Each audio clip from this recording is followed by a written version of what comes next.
Isang mapagpalang umaga sa atin lahat at araw po ng Panambahan. Tunay nga ito'y kagalakan na makita sa atin na tayo nagtitipon para po ay pagdiwang natin paratian ang pagkabuhay muli ng ating Panginoon. Hindi lamang po sa linggo na ito, kundi bawat linggo nga ito isang pagdakila sa ginawa ng ating Panginoon sa Kristo. At bilang pagpapaalala po muli, welcome po sa bawat isa sa atin na narito po tayo ngayon sa SDRCC Kapalaran Outreach na pinangunahan ng SDRCC Morong at ng Sovereign Grace Church Manila. Meron rin po tayong gawain dito na maghapon. Nagsisimula po sa Sunday School na napakinggan po natin kanina. At ngayon po ay pang-umaga na pagsamba at magkaroon lamang rin po ng lunch break later. Then pagpapatuloy po ang gawain mamayang hapon sa devotion and prayer time. At konting pagpapaalala rin o magbabahagi po ako ng mga natutunan.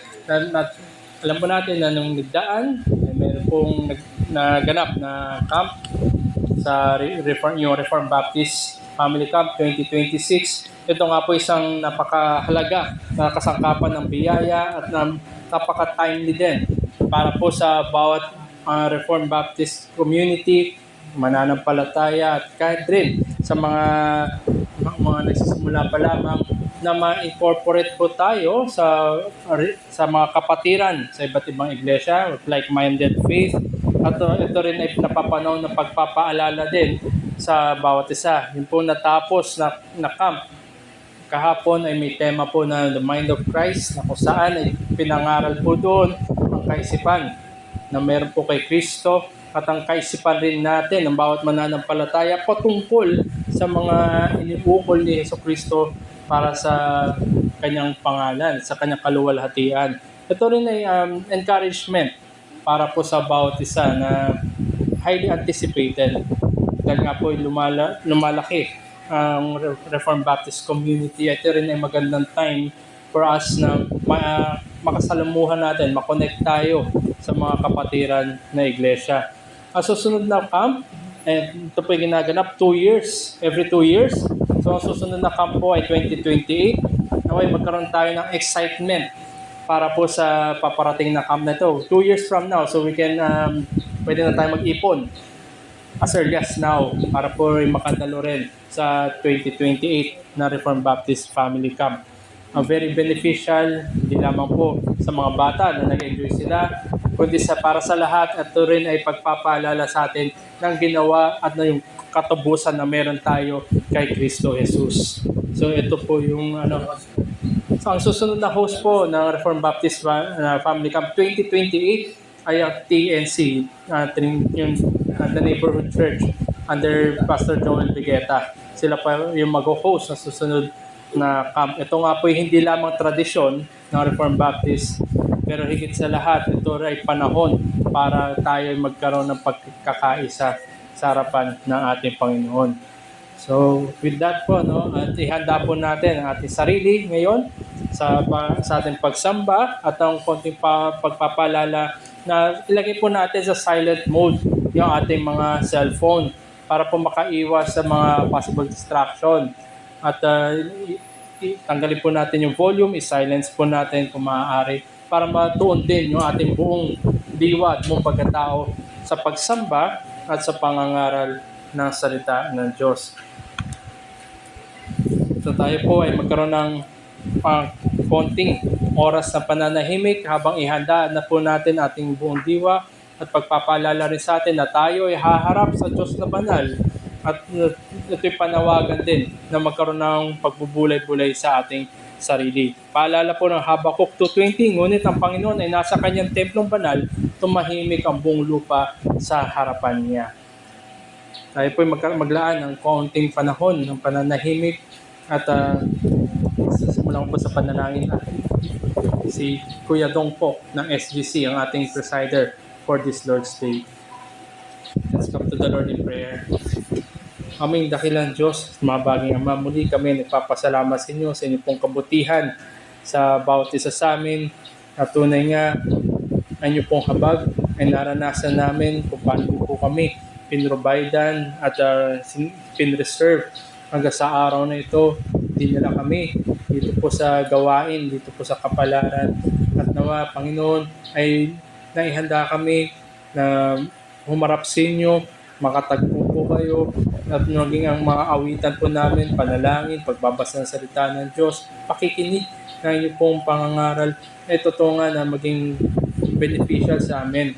At higit sa lahat ay matuon po aming buong pagkakatao na kami ay narito na may gawain sapagkat ang realidad na inyo pong ginawa para po sa mga makasalanan. Nawa Panginoon, ang dalangin namin na mauwi ang lahat ng aming gawain, hindi lamang sa aming pakinabang, kundi higit sa lahat ay pagdakila pa rin ng inyong pong pangalan at pagpapahayag at ang inyong pong loobin na pagtawag sa mga wala pa po sa inyo. Nawa Panginoon ay biyayaan niyo po at pagpalain niyo po ang bawat isa sa ngalan ni Jesus. Amen.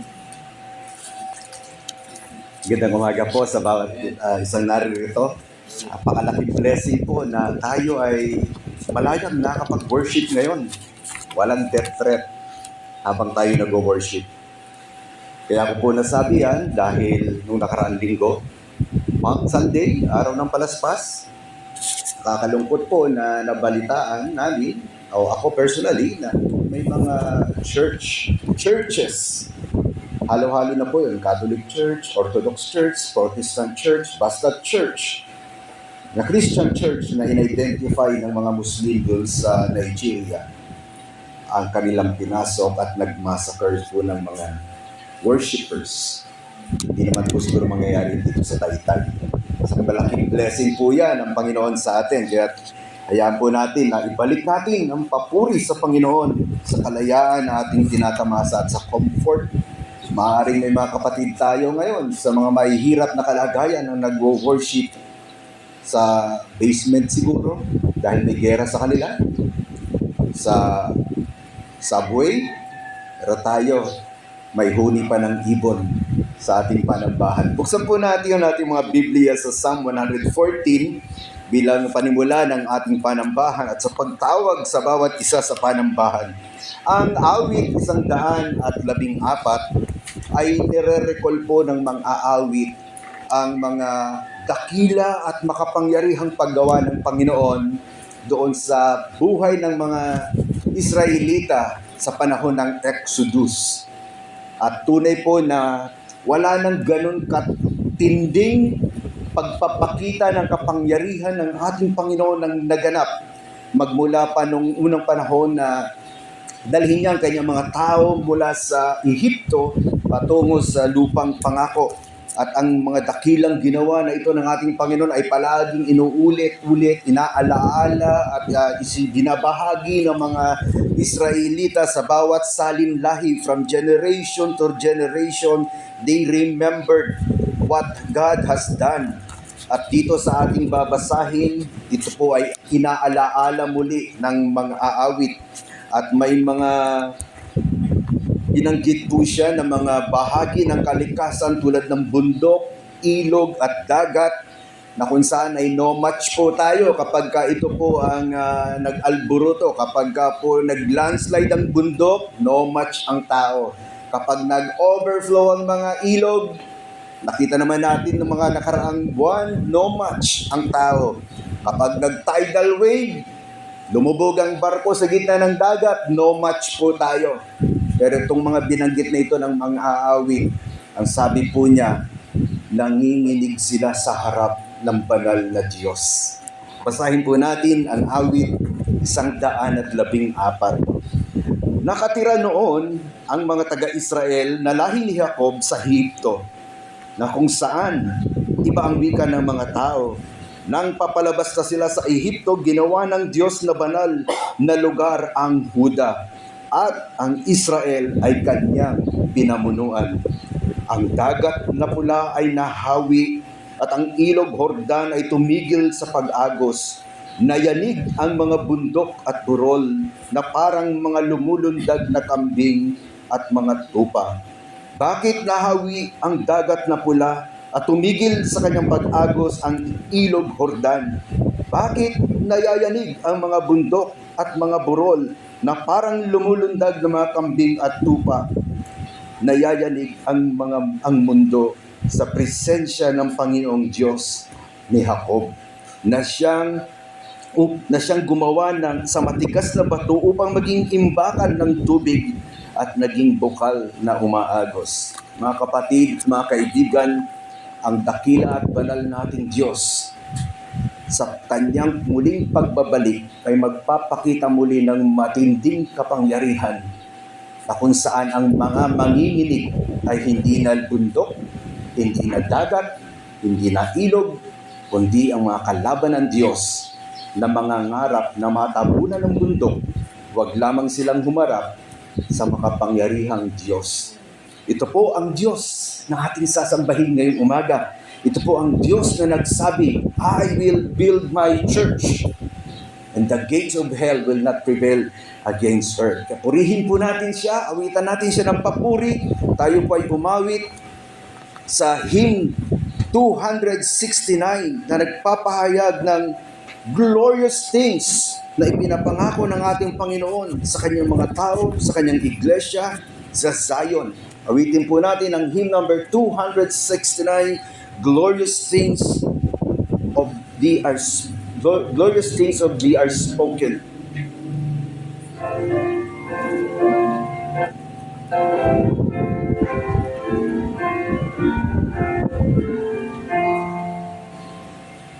Glorious things of thee are spoken, Zion, city of our God. He whose word cannot be broken, for before his own abode, on the rock of ages founded, what can shake thy sure repose? Wings of nations all surrounded, thou makest my land all thy host. See the springs of living waters, springing from eternal love, where supply thy sons and daughters, and all fear of wandering move. Who can think but such a river never flows that thirstless wage? Praise which like the Lord the Giver never fails from age to age. Now eternity glory, see the clouds and fire of thee, for the glory and the covering, showing that the Lord is free, lasting rising from their banner, land by night and shade by day, safe and freedom on the manna, which he gives them when they pray. Sacred of Zion city, I through grace a member am. Let the world be right or pity, I will glory in thy name. Fading is the worldling's pleasure, all its boasted pomp and show. Solid joys and lasting treasure, none but Zion's children know. Tayo po'y manalangin. Maraming salamat, Panginoong aming Diyos, na ikaw ang makapangyarihang Diyos na nakaupo sa inyong trono. Ikaw pa rin ang Diyos na nagkakaloob ng inyong biyaya at patuloy na nagpipreserve ng inyong mga tao. Tumutupad ng inyong pangako that you will build your church. At salamat, Panginoong aming Diyos, sa inyong salita na kailanman ay hindi magkakaroon ng bagay na kung saan ang inyong mga sinabi ay hindi magaganap. Ikaw ang nagsabi, Panginoon, na lahat ng inyong mga winika, lahat ng inyong mga salita ay magkakaroon ng kaganapan. Dito, Panginoong aming Diyos, ang lahat ng inyong pinangako ay maaari namin talagang tunay na panghawakan. Katulad ng inyong pangakong na inyong muling pagbabalik, na kung saan, Panginoong aming Diyos, sa inyong muling pagbabalik na ito ay magkakaroon ng full consummation o ganap na kaganapang pagkakaligtas ang bawat isang mananampalataya sa inyo. Kung saan ang bawat mananampalataya sa inyo, Panginoon, ay babaguhin po ninyo, bibigyan ng katawan na hindi na naaapektuhan ng kasalanan katulad ng pagkakasakit o ng kamatayan. Panginoong aming Diyos, salamat din na ikaw ang nagkaloob ng pagkakataon sa inyong mga tao sa lugar na ito, sa bayan namin, na malaya kaming nakakapag-worship katulad nito, Panginoong aming Diyos, na walang katatakutan na maaring kapahamakang maaring dumating sa amin. Inaalala po namin, Panginoong aming Diyos, na may mga kapatid kami ngayon na maaring sumasamba sa mga kalagayang mahirap at may panganib na nakaamba sa kanilang mga buhay. Mahabag ka, Panginoon, sa mga kapatid namin ito. Samahan niyo sila higit pa lalo, Panginoong aming Diyos, sa kanilang kalagayan. Ang inyong special na biyaya ay kanila, Panginoong aming Diyos. Katulad din ng mga biyayang patuloy na pinagkakaloob mo sa bawat isang naririto at nananampalataya at sumasamba sa inyo. Itaas niyo, Panginoong aming Diyos, inyong pangalan sa kalagitnaan po namin ngayong umaga. At patuloy mo nawang luwalatin ang inyong pangalan, alang-alang sa inyong kaluwalhatian, Panginoong aming Diyos. Kami dumalapit at nag-aalay ng panambahang ito sa pangalan lamang ng Panginoong Yesus. Amen. Tayo po'y makakaupo na. At tayo naman ay dadako po sa ating pagbasa ng kanyang salita. At tayo po ay nandito na sa ika-21 kabanata ng aklat ni Juan. Ito na po ang huling chapter ng 4 na Gospels. Dito po sa ating mababasa sa John 21, magmula sa verse 1 hanggang sa verse 14, makikita po natin ang isang encounter, special na encounter ng mga disipulo sa ating Panginoon na muli nang nabuhay. Meron po tayong 4 na mga ebanghelyo, Matthew, Mark, Luke, John. At ang mga ito po ay mga testimonya ng mga testigo, witnesses ng buhay ng ating Panginoon, mga pagtuturo ng ating Panginoon, mga sinabi ng ating Panginoon, at kung sino ang ating Panginoon. Alam niyo, sa Biblia ay batid niyo naman siguro na may mga inuulit. Ang creation, 2 beses pong naulit sa Bible. Ang pagbibigay ng 10 Commandments, 2 ulit ginawa at pinakita sa Bible. Ang kasaysayan ng Israel sa ilalim ng iba't ibang mga hari, 2 ulit din po na naitala sa Bible. King of Kings, Chronicles. At ang ating Panginoon, ang kanyang buhay, ang kanyang pagkatao, ang kanyang mga ginawa, at ang kanyang mga pagtuturo, 4 na beses pong itinala sa Biblia. Ito po yung 4 na Gospels. Dito po sa ating babasahin, tulad na sinabi ko kanina, isa po itong special na encounter ng kanyang mga alagad. Ito po ay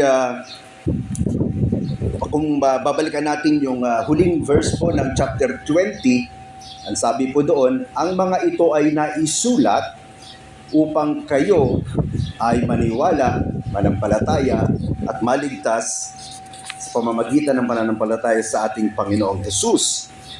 Ang encounter po ng ating mga alagad dito sa ating babasahin ay isang natatanging experience na kailangan ng isang matapat na Hudyo. Ano po yung natatanging experience na kailangan ng isang matapat na Hudyo upang siya maniwala na si Jesus na ang Misayas, ang Kristong pinangakong tagapagligtas?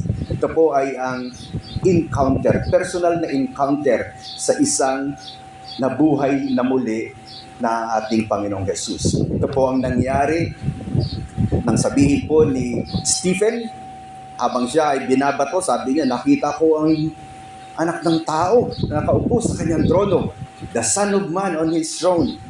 Kung saan ay sa isang Hudyo, sa isang Israelita, ang marerecall po niya ay yung vision ni Daniel na nakikita niya the Son of Man on his throne na glowing at ang kanyang liwanag ay higit pa sa liwanag ng sikat ng araw na na-encounter ni Saul.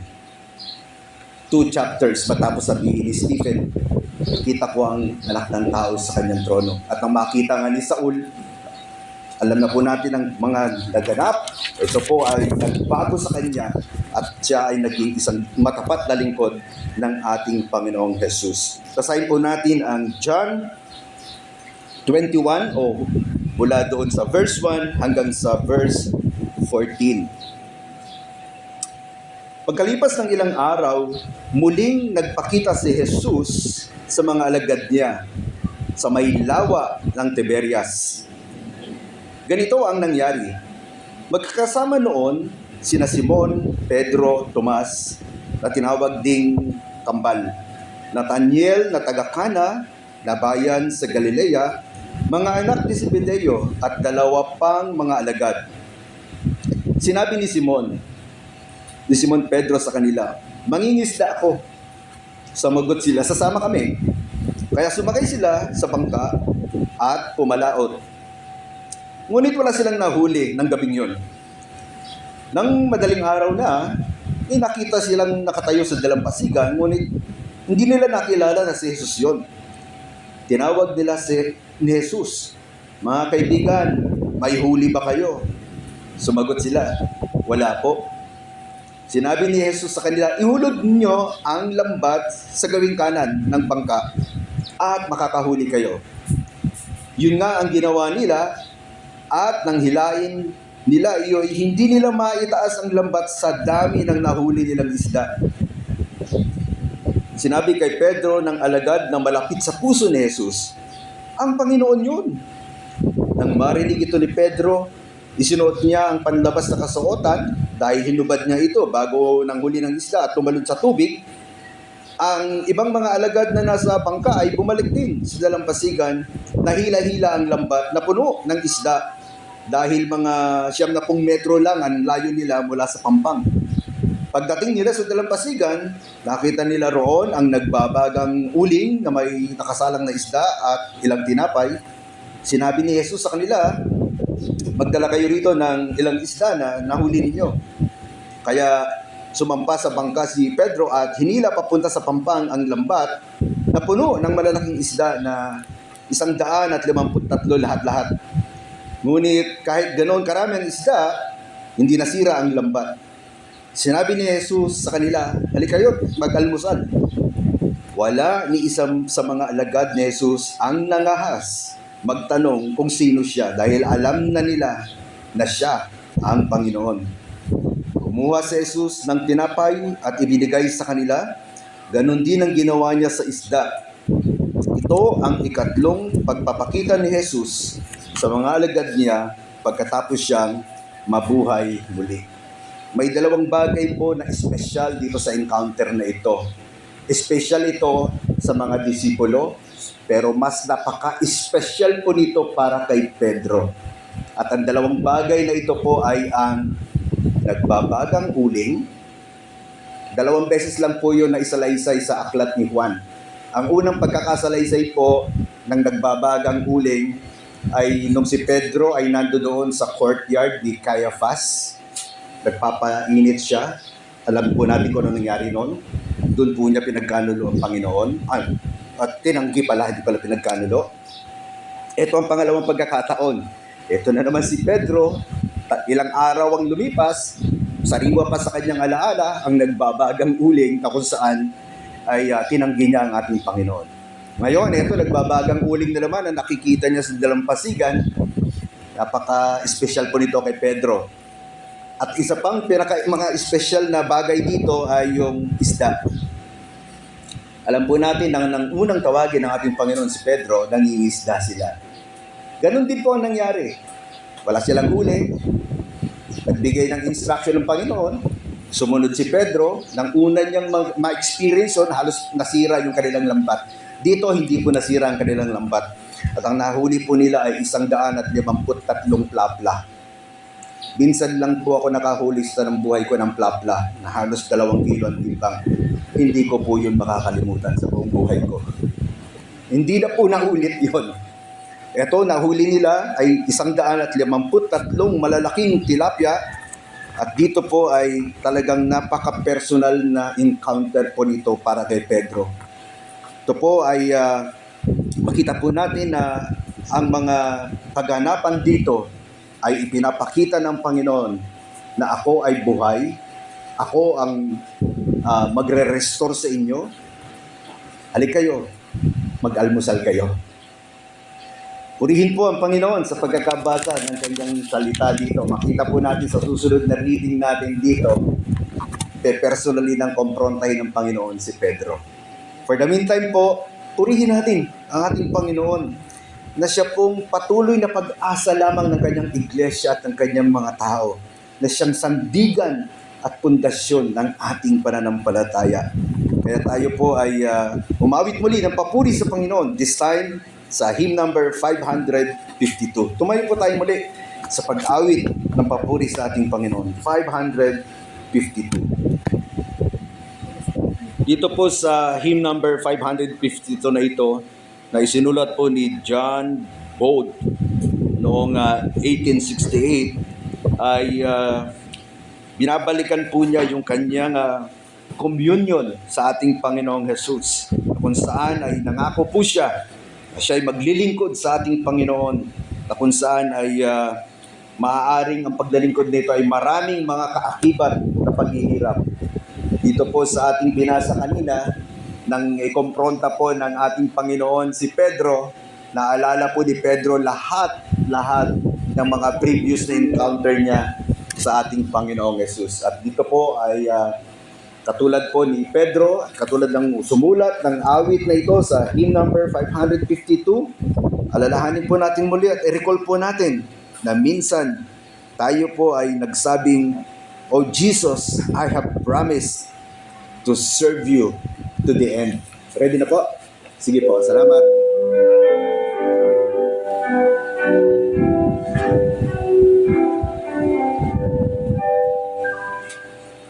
Oh Jesus, I have promised to serve you to the end. Be thou forever near me, my master and my friend.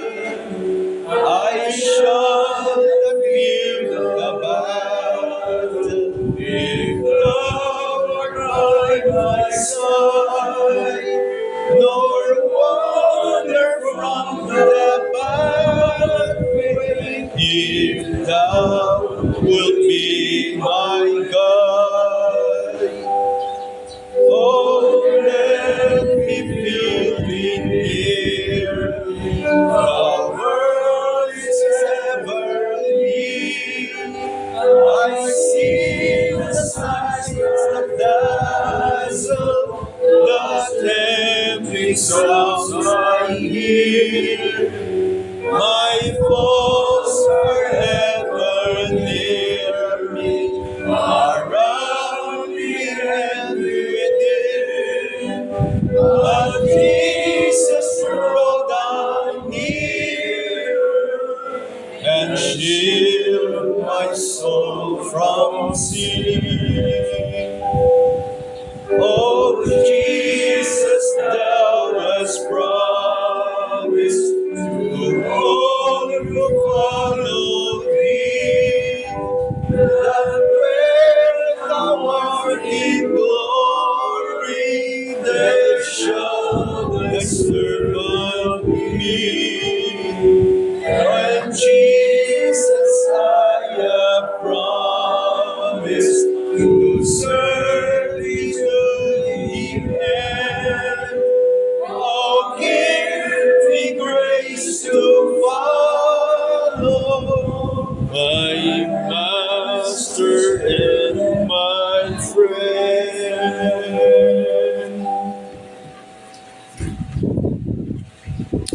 Let us pray, Lord.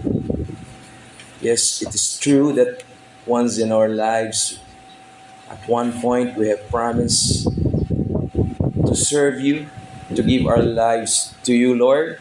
That's when the time we got to know you as our Lord and Savior. And we cannot forget that moment, Lord. And until now, it is true in our lives that we will serve you. We will give you all the glory and praise, Lord, all throughout our lives. Because it is a recognition that everything came from you. And even our eternal life that you have given upon us for free, lahat po ito, Panginoon, ay galing sa iyo. Kaya kulang ang buhay na ito, mapaglingkuran ka. Kulang ang salita para ikaw may mapuri.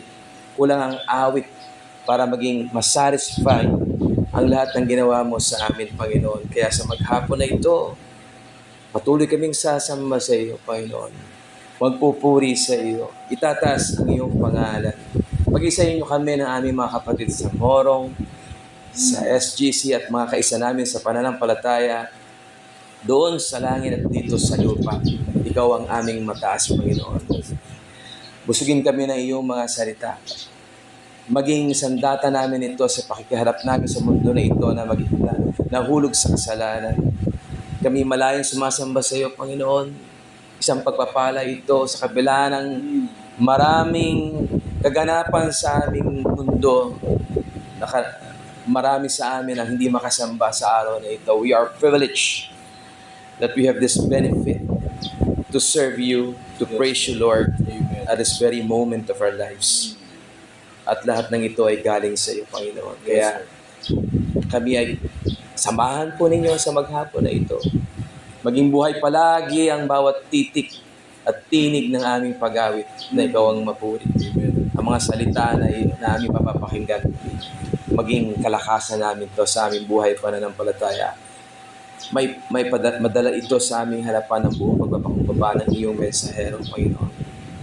At kami ay mapalakas nito sa aming buhay pananampalataya at an affirmation, Lord, that you are Lord and Savior, that we will serve you all throughout the days of our lives. Yes. Even though, Lord, we have undergone ourselves through a ordeal, sufferings, Lord, na aming dinanas all throughout the week. May kanya-kanya kaming mga kabigatan sa buhay.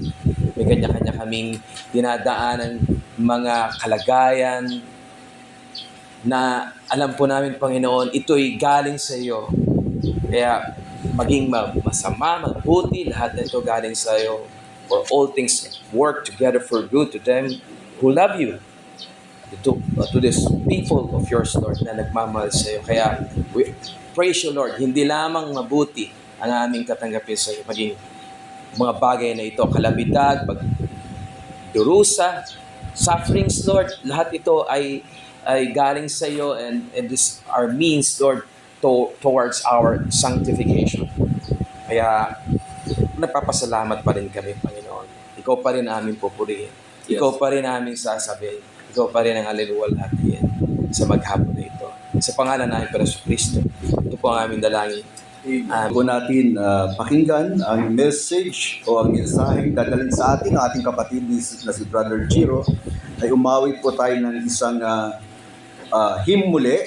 At bago po natin ito awitin, gusto ko lang pong i-share sa mga Israelita po ang kanilang mga selebrasyon, yung kanilang Passover ay ginaganap po nila yon sa ika-15 araw ng unang buwan ng kanilang taon. On the 15th day ng kanilang taon, sa unang buwan nun, Passover. Makalipas po ang 3 araw ng Passover, si-celebrate naman po nila ay ang first fruits, Feast of the First Fruits. Makalipas ang 50 araw, ang Day of Pentecost. Sounds familiar po. Lahat po yan ay natupad ng ating Panginoon. Ang ating Passover land, ang ating first fruit, at on the Day of Pentecost, siya ay nagkaloob ng banal na Espiritu sa kanyang iglesia. Kaya awitin po natin, sa pag-awit po natin ng hymn 582, alalahanin po natin ang ating sandigan at ang ating pundasyon ay ang ating Panginoong Jesus mismo. Hymn number 582.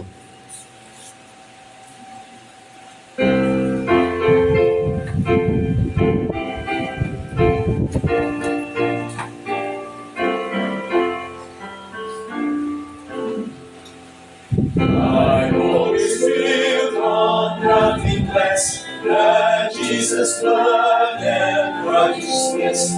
I cannot trust the sweetest free, but wholly lean on Jesus' name.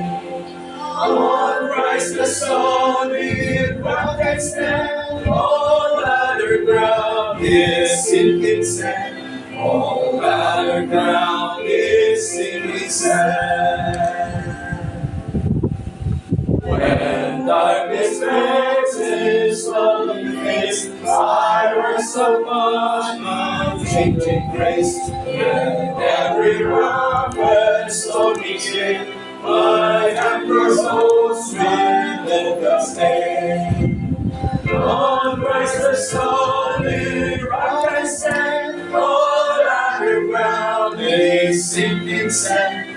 All other ground is sinking sand.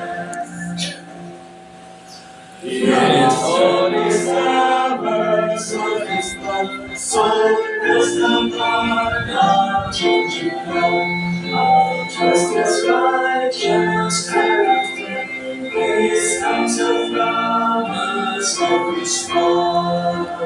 On Christ the solid rock I stand, all other ground is sinking sand.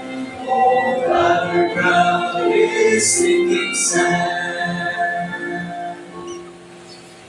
When I shall launch in and sound, oh, may I then be found in Him, dressed in His righteousness alone, faultless to stand before the throne.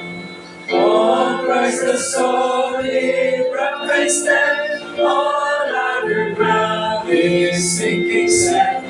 All other ground is sinking sand.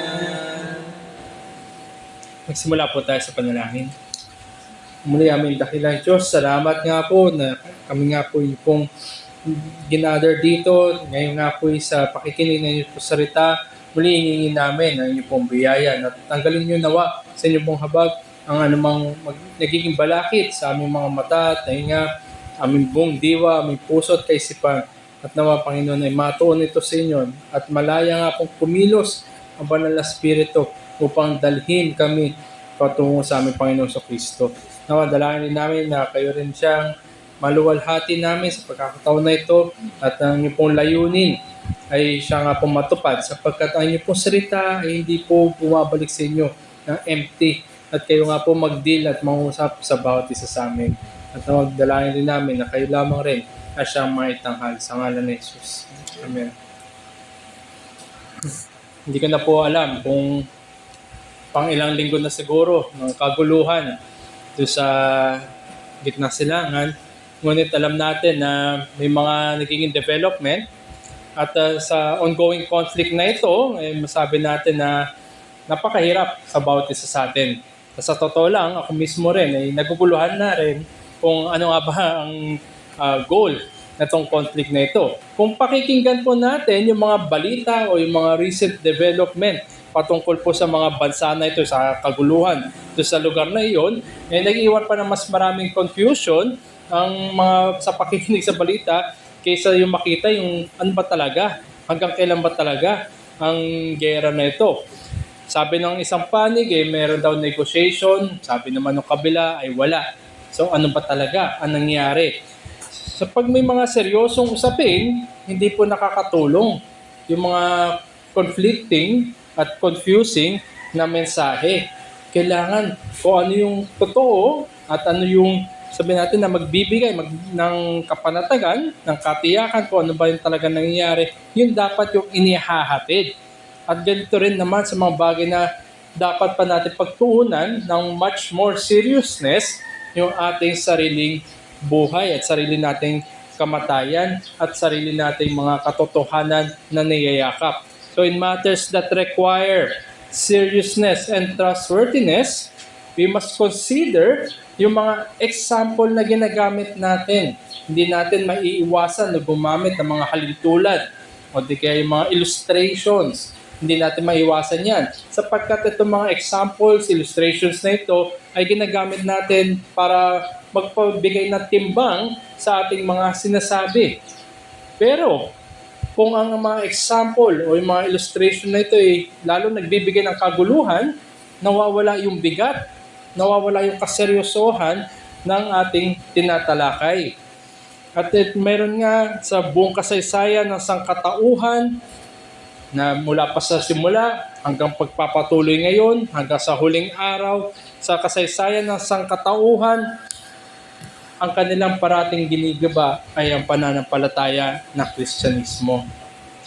Wala po sa buong history ng human history ay naroon parati time and time again ay naroon yung kanilang pagsalungat. At the Christian faith is always put on trial. At nung panahon din ng ating Panginoong Hesus, ay meron din mga ganitong pagkakataon. Yung mga Pariseo, sila rin ay nagtatanong, sinusubukan nilang gibain ang ating Panginoong Kristo upang hindi manampalataya yung mga Hudyo sa ating Panginoon. At nung claims niya sa pagiging Mesiyas ay yung nakataya, ang ating Panginoon ay gumamit din ng mga halintulad, gumamit ng mga ilustrasyon. At ang kanyang pinoint out na illustration o yung kanyang mga ginamit na paghahalintulad sa kanya ay yung pinakamahina. The weakest link kung meron man, na oras na ito yung napatunay na hindi totoo ay babagsak, magka-crumble yung buong pananampalatayang Kristyanismo. At walang iba na kanya tinuro na weakest link sa pananampalatayang Kristyanismo kundi ang pagkabuhay muli. Never before na meron sigurong nag-resurrect at hindi na namatay. Wala sigurong halintulad ito. At sinasabi nga ng ating Panginoon na pag hindi ito nangyari, siya ay baliwalang, sabi natin, ito ay deceitful. Ito si Jesus, at kung hindi siya nabuhay muli, ay ang mga dinaya lamang niya, yung kanyang mga disipulo. At bakit niya gagamitin ito? Bakit niya ituturo yung tinuturing na weakest link sa buong pananampalatayang Kristyanismo? Sapagkat siya ay nagbibigay, nagtatawid sa atin, sa mga Hudyo, sa mga Hentil na kanya ililigtas, at sa panahon natin ngayon hanggang sa huling mananampalataya, siya ay nagtatawid ng katuruan para sa kapanatagan ng kaluluwa at sa kahatulan ng mga hindi mananampalataya. Tinaya niya yung buong mission niya, yung buong pagkakilanlan niya, yung buong personhood niya sa muling pagkabuhay. At tingnan natin ito, teksto po na gagamitin po natin sa pangangaral sa linggo na ito, ay samahan niyo po ako sa Ebanghelyo ni Mateo. Matthew chapter 12, at babasahin ko lamang po yung verses 38 to 41. Ito po yung hinanapan si Jesus ng tanda, the sign. At ang tanda nga po na tatalakay natin ay yung tanda ni Jonas. Pagkatapos, ilan sa mga eskriba at mga Pariseo ang nagwika sa kanya, "Guro, ibig naming makakita ng isang tanda mula sa inyo." Ngunit sumagot siya sa kanila, "Humahanap ng tanda ang isang masama at mapangalon niyang lahi. Ngunit walang tanda na ibibigay sa kanya liba sa tanda ng propetang Jonas. Sapagkat kung paano si Jonas ay nasa tiyan na isang dambuhala sa dagat sa loob na 3 araw at 3 gabi, gayon naman din naman ang anak ng tao ay 3 araw at 3 gabing mapapasailalim sa lupa.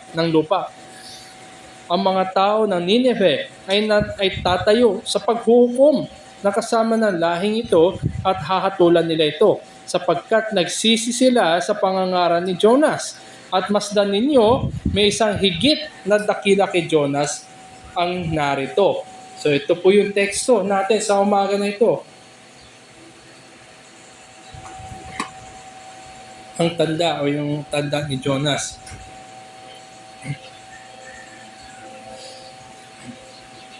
Ang account na ito, itong Sign of Jonah, ay matatagpuan din sa Ebanghelyo ni Lucas. Ito ay may parallel sa Luke chapter 11 verses 29 and 30. Matatagpuan din ito, ngunit gamitin natin itong Mateo sapagkat pagkaka-render dito ni Mateo ay mas makulay kumbaga. At ang prominente ng statement dito sa chapter 12 ng Matthew ay makikita natin sa pamamaraan na sinabi nga niya may mas matimbang, may mas higit. Sa English niya, ito ay someone or something better than or greater than is here.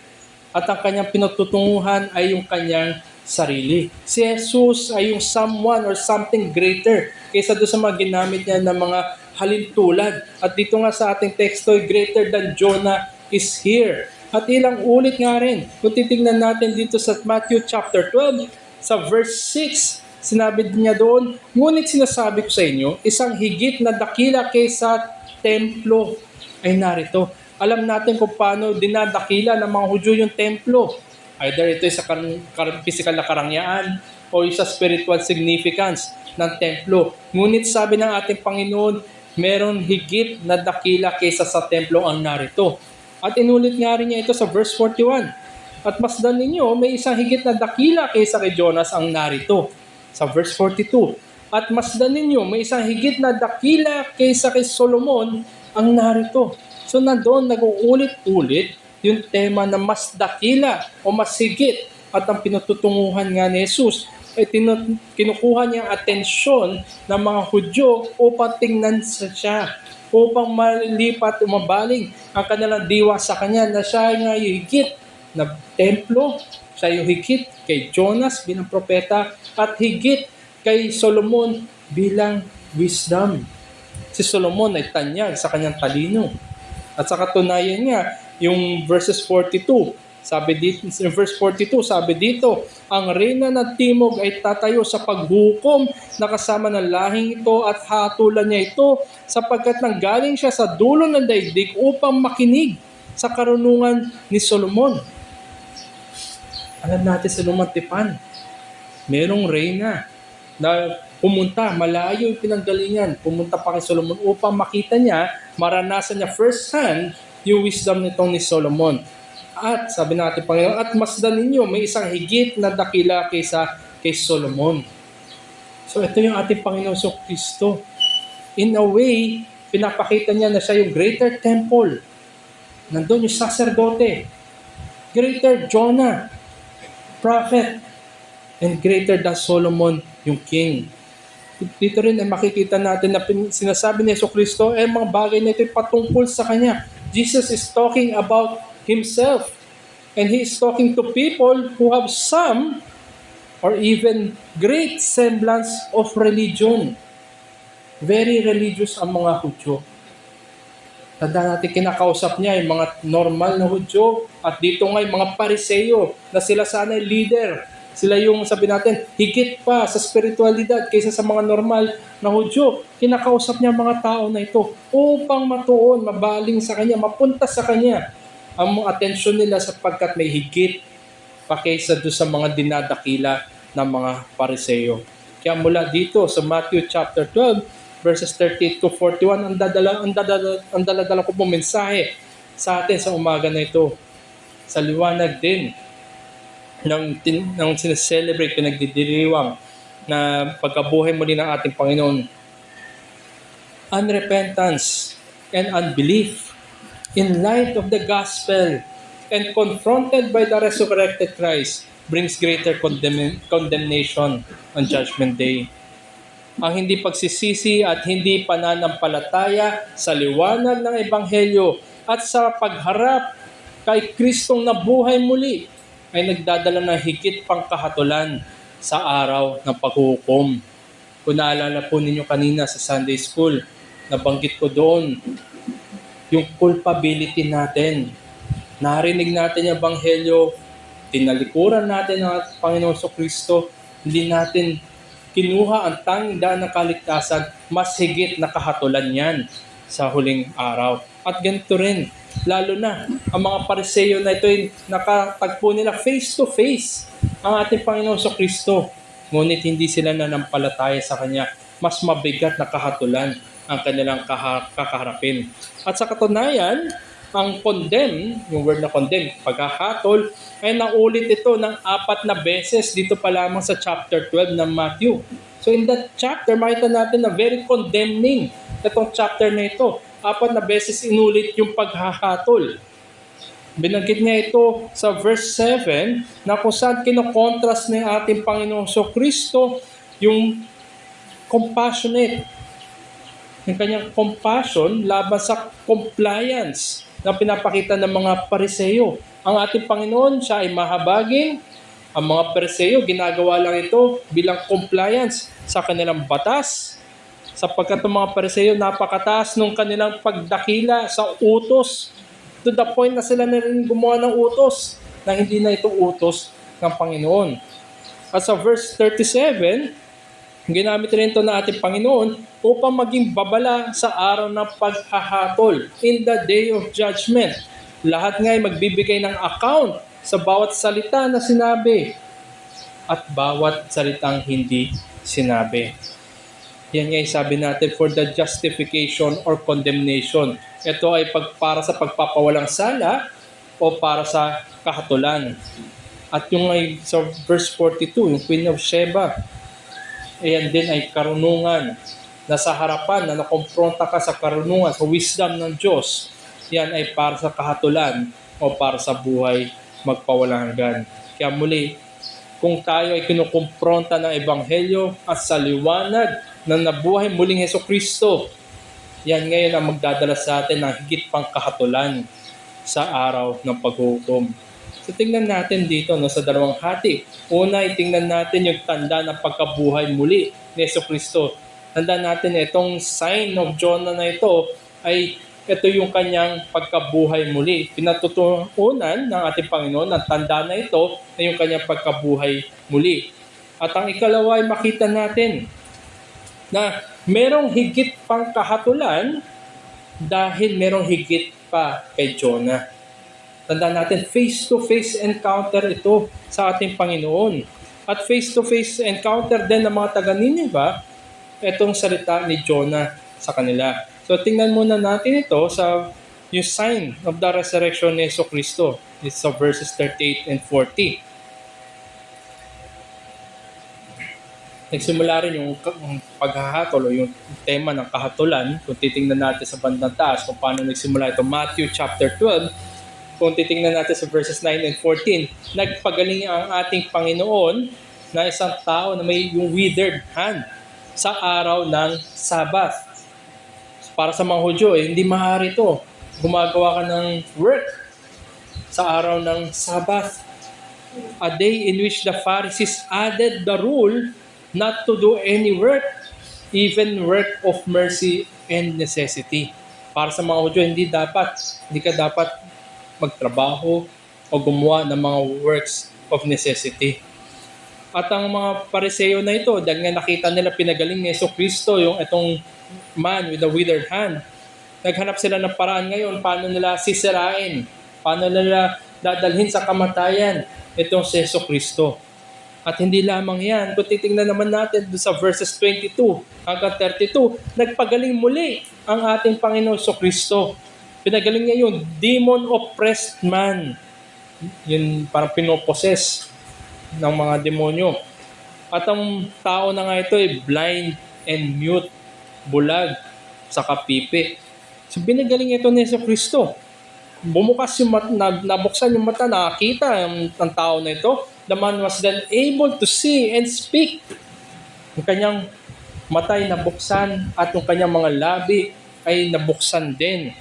Making the people amazed na mangha yung mga tao. Sino nga naman yung kaya magpagaling ng bulag at kaya magpasalita sa pipi? At sila ngay, yung iba ay na-amaze, yung iba ay naguluhan. Puro question mark marahil. Sino itong tao na ito na kaya niyang gawin ang mga bagay na yan? Sino itong si Jesus na nagpapagaling? Ang mga Pariseo muli ay naroon. Sinabi nila na nasa kampo ni Satanas itong si Jesus, sapagkat kaya niyang gawin yung mga bagay na yan. At sabi nga ng ating Panginoon, ngunit ang sinumang magsalita laban sa Espiritu Santo ay hindi patatawarin, maging sa panahon nito o sa darating. So yan ay salita na naman ng kahatulan para sa mga Pariseo.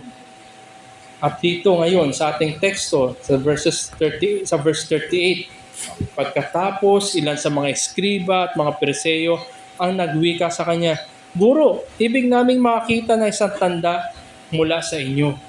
The same set of people, mga Pariseo at mga eskriba pa rin. Sila ay lumapit kay Jesus, parang humingi ng request.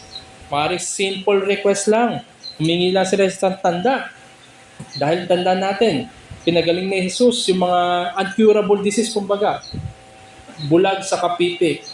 Yung tao na may withered hand, napagaling rin niya. Ano nga naman yung tanda? Hingi lang naman kami na tanda, hindi naman kami humingi ng pagpapagaling. So ito yung request ng mga Pariseo at mga eskriba. Humingi sila na simple and easy request, isang tanda.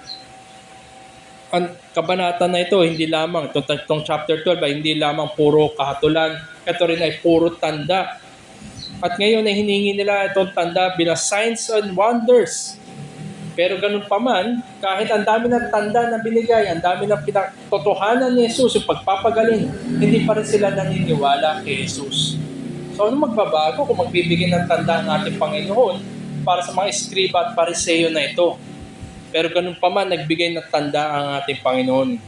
Sabi niya sa verse 39, ngunit sumagot siya sa kanila, humahanap ng tanda ang isang masama at mapangalan niyang lahi, ngunit walang tanda na ibibigay sa kanya, liban sa tanda ng propetang Jonas.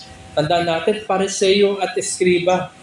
Very familiar sila sa lumang tipan. Kabisado nila ito, pinamumuhay nila ito. At doon din sila lumaki sa salita ng Diyos. So alam nila kagad ang itanda ni propetang Jonas. Tayo siguro, lalo sa mga bata, paboritong aklat siguro yung Jonas kasi nandun yung isda. So nandun, kahit paano may nare-retain sa atin. Pag sinabing Jonas, yung isda. Pero ganito sa mga Hudyo, kilala nila ito. Ito nga'y tanyag na propeta ng mga Hudyo. At sabi rin ng ating Panginoon sa verse 40, sapagkat kung paanong si Jonas, ito yung pinakita na niya, kung alin doon sa account ni Jonas yung kanyang tinutukoy, sapagkat kung paanong si Jonas ay nasa tiyan ng isang dambuhala sa dagat, sa loob ng 3 araw at 3 gabi, gayon din ang anak ng tao ay 3 araw at 3 gabing mapapasailalim sa lupa. So pinagbigyan ng ating Panginoon para magbigay ng tanda at ng kahatulan. Binigay ng ating Panginoon ang tanda ni Jonas at kung ano yung sa account ni Jonas yung kanyang gagamitin. Napaka-great, sabihin natin. Ano man yung greatness o yung rare occurrence na isang tao na nasa loob ng dambuhalang isda at nabuhay. May mga nangyaring ganun sa kasaysayan. Pero hindi ba higit na mas mahirap, higit na great, higit na rare ang isang tao na mabuhay mula sa patay? Ginamit ng ating Panginoon ang tanda na ito upang itukoy na siya nga'y 3 araw na naroon magpapasailalim sa lupa. Ginamit nga sa English is in the heart of earth, sa puso pinakamalalim na lugar ng mundo. Upang sa ganon napatunayan niya na siya nga ang anak ng Diyos, na ang kanyang gagawin na tanda ay higit pa sapagkat mas malalim ang panggagalingan ng anak ng Diyos. O si Jonas ay nasa tiyan na malaki isda lamang. Ang ating Panginoon ay nasa ilalim ng lupa sa kamatayan.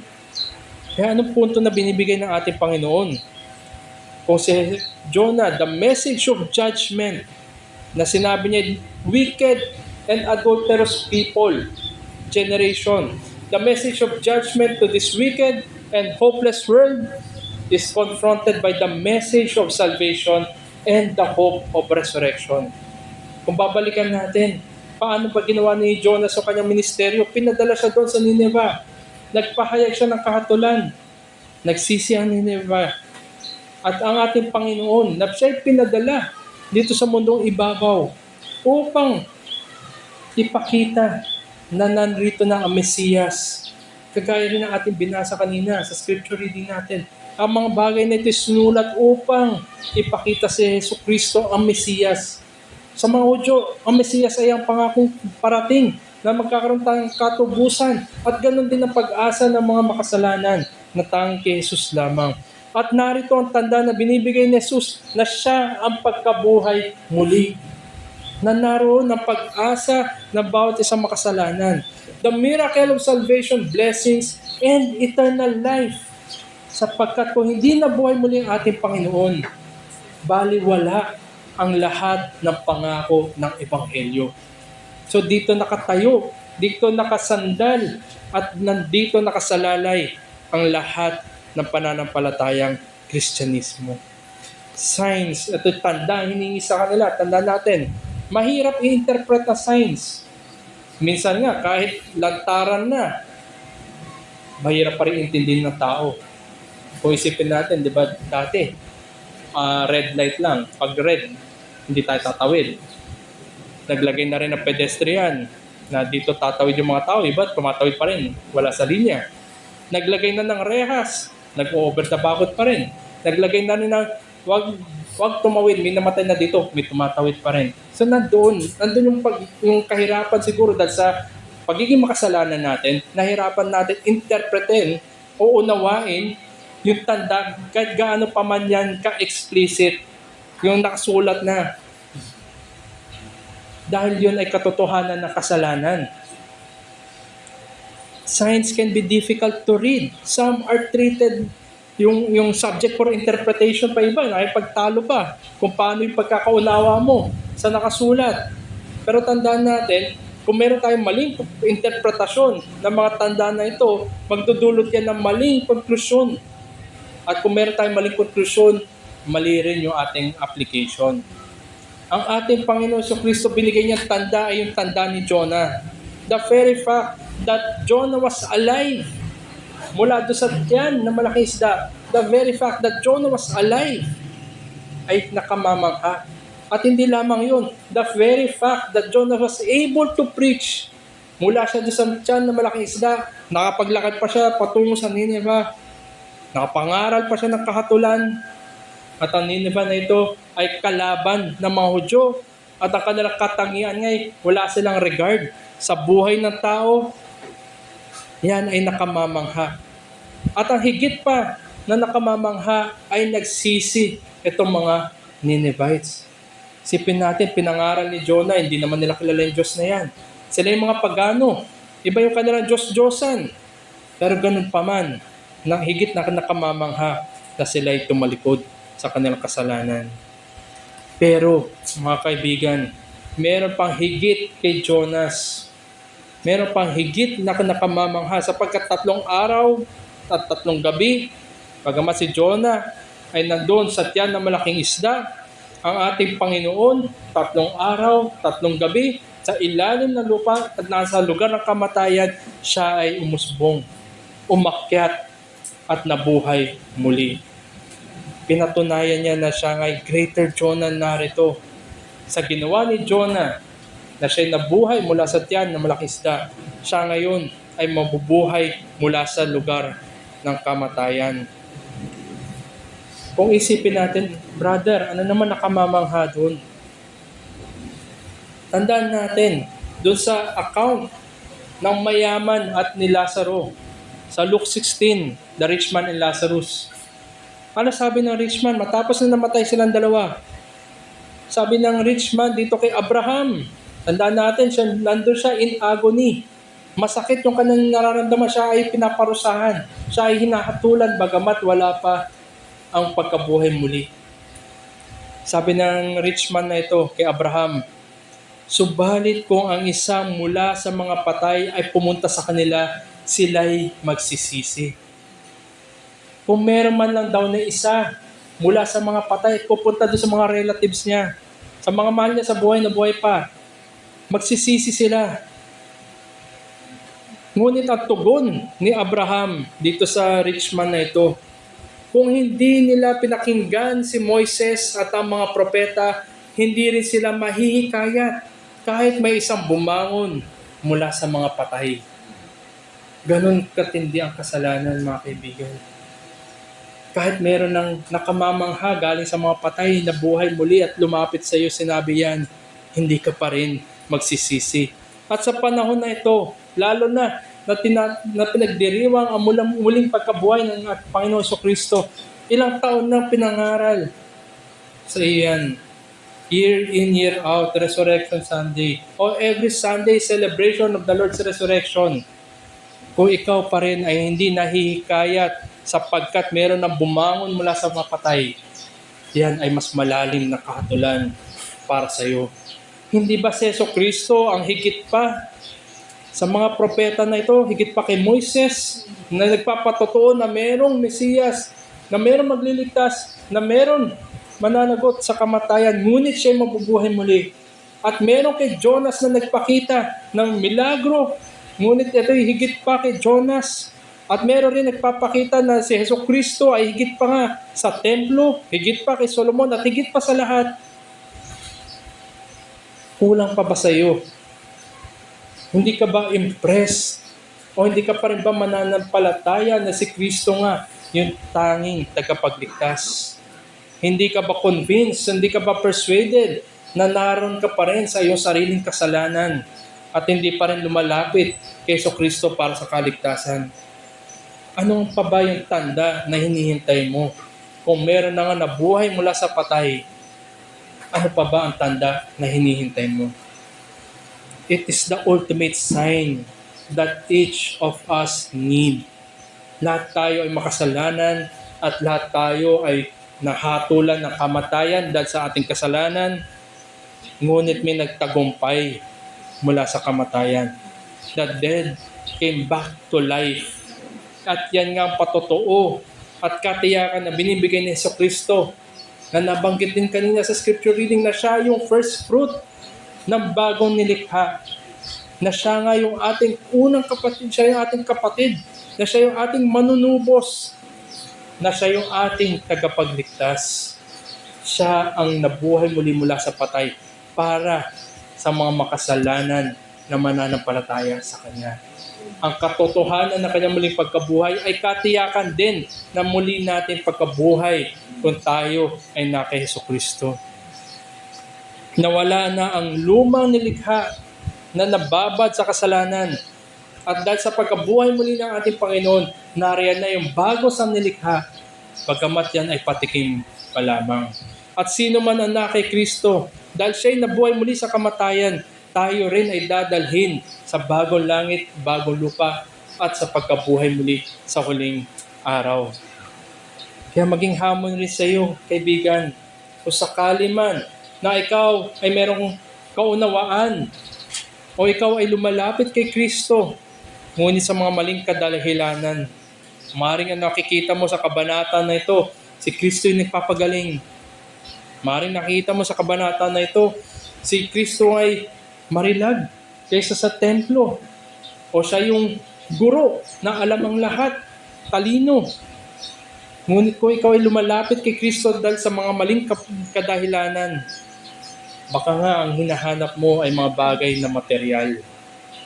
Hindi mga bagay na pinangako niya na magpawalang hanggan. Seeking the material and temporal. Foregoing o tinatalikuran, binabaliwala mo yung mga bagay na spiritual at eternal. Marami rin ganito sa panahon ng ating Panginoon Jesucristo na namangharin sila. Lumalapit rin sila sa Panginoon para sa tinapay o sa isda. Ngunit hindi nila ninanais ang tinapay na magpawalanggang buhay, the bread of eternal life. At hindi rin nila nilalapitan, gusto lamang nila ma-feed yung kanilang gutom, uhaw, ngunit hindi nila iniinom. Sabi nga ng ating Panginoon, sino man ang iinom sa akin, ay hindi na kailanpaman mauhaw.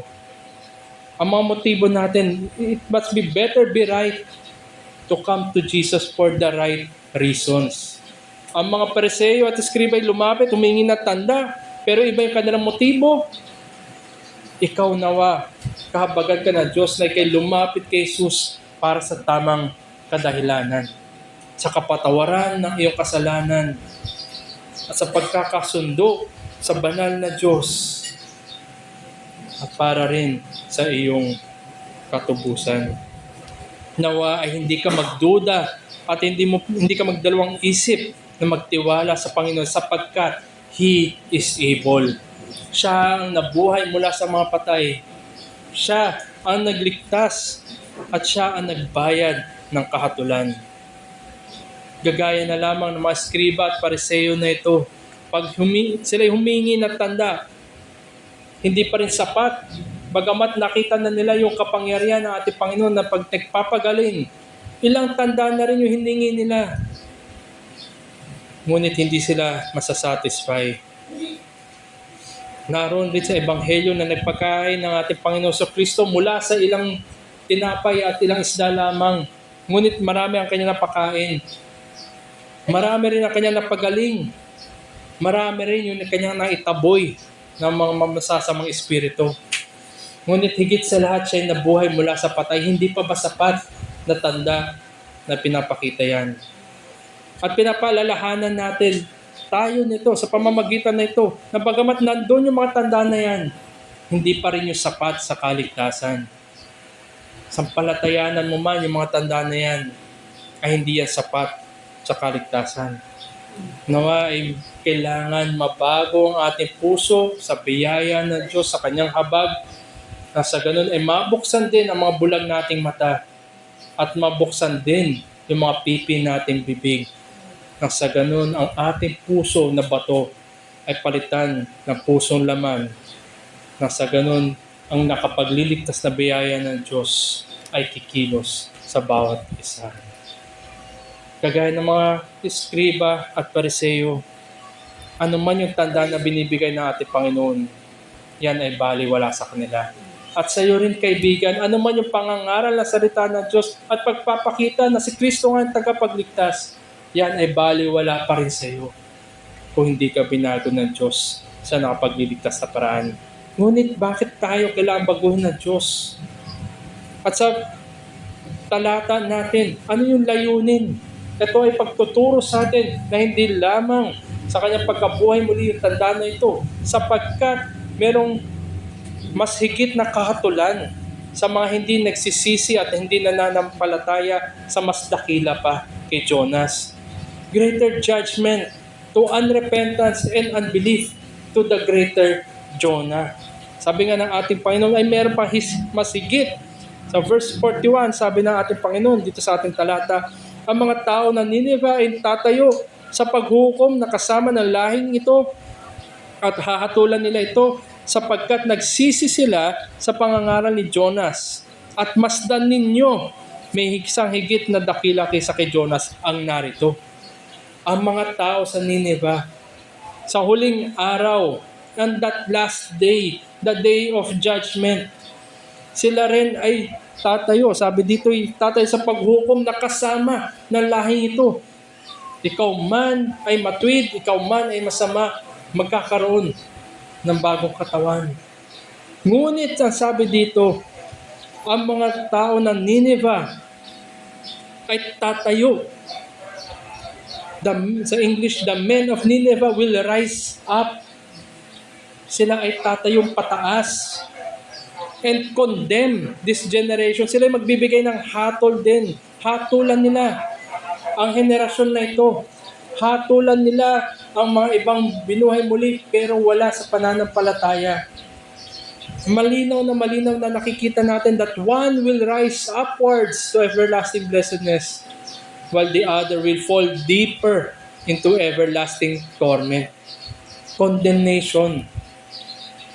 Bakit? Akala ba pagano itong mga Ninevites na ito?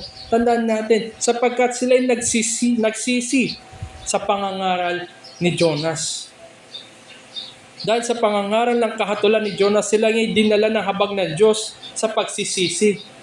At pinakinggan nila ang Diyos ni Jonah.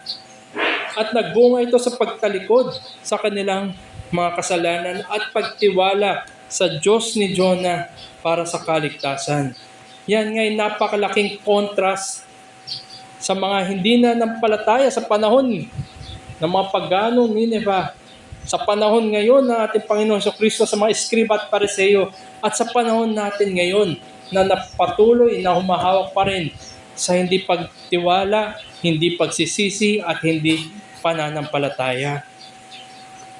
Ang mga Ninevites na ito sa panahon ni Jonah, they were confronted by the words of a prophet. Hindi naman nila kilala si Jonah. Alam lang nila, itsura nito'y Hudyo. Siguro nga, naamoy pa nila si Jonah na masangsang. Galing sa tiyan na malaking isda. At sa katunayan, mga kaibigan, pinakamaiksing sermon yung kay Jonah. Kahatulan lang naman yung kanyang binigay. Ngunit ganun pa man ay kumilos ang biyaya ng Diyos para sa mga Ninevites upang sila'y mailigtas. Ngunit sa iyo, kaibigan, ilang sermon na napakinggan mo. Mahaba man, maikli, ilang linggo na rin, ilang taon na rin na pinapangaral si Jesucristo. Hindi pa ba sapat? At yumayakap ka pa rin sa iyong hindi pananampalataya. Sabi nga rin ng ating Panginoon dito, at masdan ninyo may isang higit na dakila kaysa kay Jonas ang narito. Sino ba si Jonas? Diba? Pasaway na propeta. Hindi siya sumusunod sa layunin ng Diyos. Jonah was a prophet of God. Sino si Jesus? He is the Son of God. Sino si Jesus na siya ay sumunod? Sinunod niya ang kalooban ng Ama hanggang sa kamatayan. Kung kinikilala ng mga pariseo at skriba na to na dakila nga si Jonas bilang propeta ng Diyos, hindi ba mas higit si Kristo? Jonah did not desire the repentance of the Ninevites, kaya nga siya palayo yung kanyang biyahe, hindi papunta. Ngunit ang ating Panginoon, tinubos niya ang kanyang mga tao at ang kaligtasan nga at pagpapala ay kanya sinecure para sa kanila. Jonah was very reluctant and disobedient, while Jesus being obedient, ready, and willing. Napakalayo. Walang point of comparison kung tutusin. Pero ang pinanghawakan ng mga pariseo at mga eskriba ay si Jonas. The greater Jonah is speaking the facts of salvation and condemnation. Sabi nga ng ating Panginoon, He is the truth, the way, and the life. He is the life and resurrection. Ang daming I am statements ng ating Panginoon upang sa ganun ay paniwalaan natin. Sumampalataya tayo kay Jesus na siya nga ang Mesiyas. Ginamit na ating Panginoon ang kasaysayan ng lumang tipan para ibigay sa mga Israelita ang katotohanan na ito. Ginamit na ating Panginoon real persons and real events. Hindi ito kwento-kwento lamang. Ito'y kasaysayan. Undeniable matters of facts na sa ganun ay maliwanag sa eskriba at sa mga pariseo kung ano yung kanyang tinutukoy. Naunawa nila na ito'y totoo at yan nga ay katotohanan na nangyari. Wala pong revisionist dito. Hindi ito pagbabago ng kasaysayan. At ginamit rin ni Jesucristo mga totoong tao, totoong gaganapan, si Jonas, Ninevites at lahat pa, totoong mga lugar. Hindi po ito parabola at hindi rin po ito fables, mga kwento ng mga hayop. Ito ay totoo upang i-drive ng ating Panginoon Jesucristo ang kaseryosohan ng kahatulan at ng buhay magpawalang hanggan. Ang mga Ninevites, maiksi lamang, ilan lamang yung narinig nila. Ngunit ang habag na Diyos ay kumilos sa kanila, binisita sila, nasa ganun sila ay nanampalataya. Ang mga skribo at pariseo, napakadami na lang narinig kay Jesus. Nakita pa nga nila pagpapagaling. Face to face rin sila sa ating Panginoon. Pero hindi ni isa man lang, na porsyento man lang, ang binigay nila sa totoong pakikinig. Kaya ang babala sa atin, if there's so great a salvation, sinasabi ng mga mananampalataya, so great a salvation na naka Kristo, yan din ay so great and amazing power of unbelief. Kahit malinaw na, maliwanag na sa iyong mga mata, ay hindi ka pa rin nananampalataya. The scribes and Pharisees, itong mga skribo at mga Pariseo na ito, tawag pa nga nila kay Jesus, Master. Pero hindi nila sinusunod. So lip service lang, galing sa ilong kung tutusin. The sin of unbelief is their master. And without belief, there is no repentance. Ano ka nga naman magsisisi kung di mo naman alam kung bakit ka magsisisi o hindi mo kilala ang nasa iyong harapan. Kaya maging mapagbantay rin tayo, mga kaibigan. Be on guard against any semblance of unrepentance and unbelief. The greater Jonah rebukes and admonishes sinners. Do not harden your hearts. Week in, week out, naririnig mo siguro sa mga kaibigan mong Kristiyano si Jesucristo na nabuhay muli mula sa mga patay upang kaligtasan ay igawad. Ngunit pinatitigas mo pa rin ang iyong puso. Pasok dito, labas doon. Next Sunday na lang ulit. Baka nga ganun ka, kaibigan. Naway kahabagan ka ng Diyos. At ang mga mananampalataya sa panahon natin ngayon, hindi man natin nakita physically ang ating Panginoon si Kristo, hindi gagaya ng mga Pariseo at mga eskriba ng kanyang panahon. We have not seen Jesus physically. Ngunit sa pamamagitan ng biyaya ng Diyos, binuksan niya ang ating mga mata at totoo sa atin ang kanyang salita. Our eyes were open, hearing and knowing His words through His word more than do sa mga nakapakinig ng panahon ni Jesucristo. Nawa, there's that greater sense na tayo ngayon ay nasa panahon natin na kahit hindi natin siya nakita physically, ang kanyang salita ay kumikilos ng buhay sa bawat isa. Each one is responsible. Bawat isa sa atin ay responsable tayo sa mga bagay na napakinggan, mga bagay na nakita, at mga bagay na pinahahalagahan. Kung ikaw ay mananampalataya, pinanghawakan mo at niyayakap mo sa Jesucristo na nabuhay muli mula sa mga patay para sa kaligtasan. At kung ikaw ay wala pa kay Kristo, ano yung pinaniniwalaan mo? Kahit na narinig mo na, nabasa mo marahil, napanood mo rin marahil, ano pa rin ba ang iyong hinahawakan? We would also be condemned by those who saw, those who heard, and those who know little but were saved. Kagaya sa huling araw, natatayo muli ang mga taga-Nineveh. Sino man ang wala sa atin kay Jesucristo ay hahatulan rin nila. Gaano man kakonti yung kanilang narinig at ang kanilang kaalaman, higit pa kaysa sa alam mo at narinig mo ngayon. At bilang pagtatapos, hindi lamang yung legitimacy at validity ng aklat ni Jonah, yung in-establish ng ating Panginoon, kundi in-establish niya yung greater Jonah ng ating Panginoong Jesucristo. If the resurrection did not happen, kung hindi na nangyari ang pagkabuhay muli ng ating Panginoon, si Jesucristo ay sinungaling. At ang Kristyanismo ay, yan rin ay walang pinagkaiba doon sa mga systems of belief ng mga kulto marahil. At ang mga isa nga prominente na atheist at socialist na si Karl Marx, na sabi nga niya, religion is the opium of the masses. Ginagawang escape na lamang ang religion. At kung hindi nabuhay mula sa mga patay ng ating Panginoon, itong religion na ito ay isa lamang rin droga para takasan ang mga problema. Jesus Christ gave to the scribes and Pharisees the sign of what is to come. Dahil hindi pa namamatay at hindi pa nabubuhay muli ang ating Panginoon noong panahon nila yun. Ngunit sa panahon natin, ang daming testimonya, ang daming patotoo, at nababasa natin sa salita ng Diyos na si Jesucristo ay nabuhay mula sa mga matay, sa mga patay.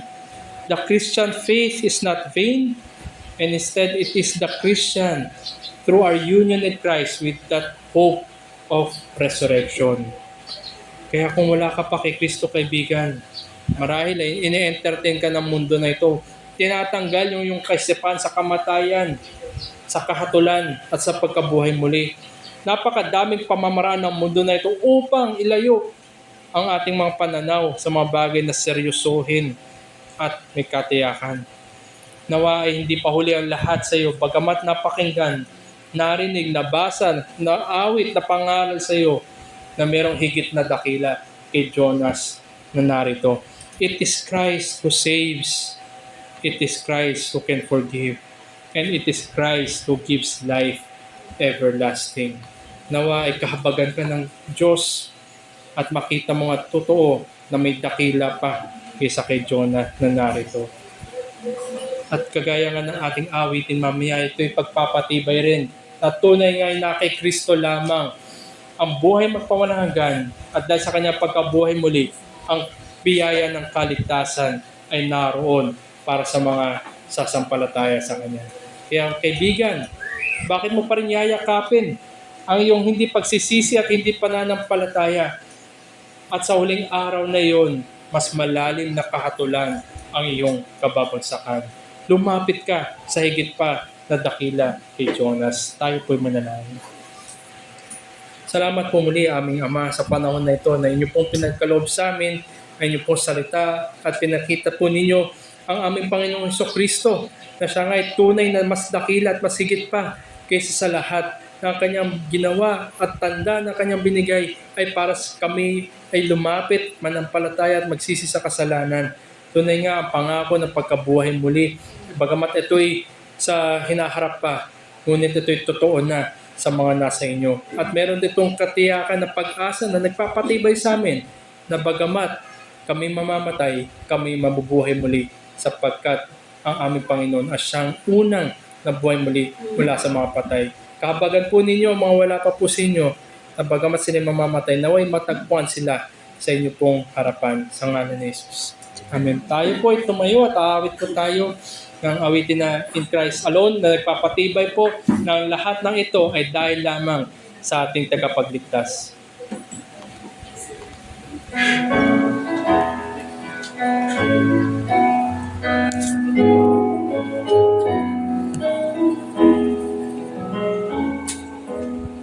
In Christ alone, my hope is found. He is my life, my strength, my soul. His cornerstone, His solid ground. Fear to the fiercest drought and storm. Rise, rise, what is so great? When fears and strife, my comforter. Here, the love of Christ, I stand. In Christ alone, my friend. Yes, I see love.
Jesus, my destiny, no power forever sees me, never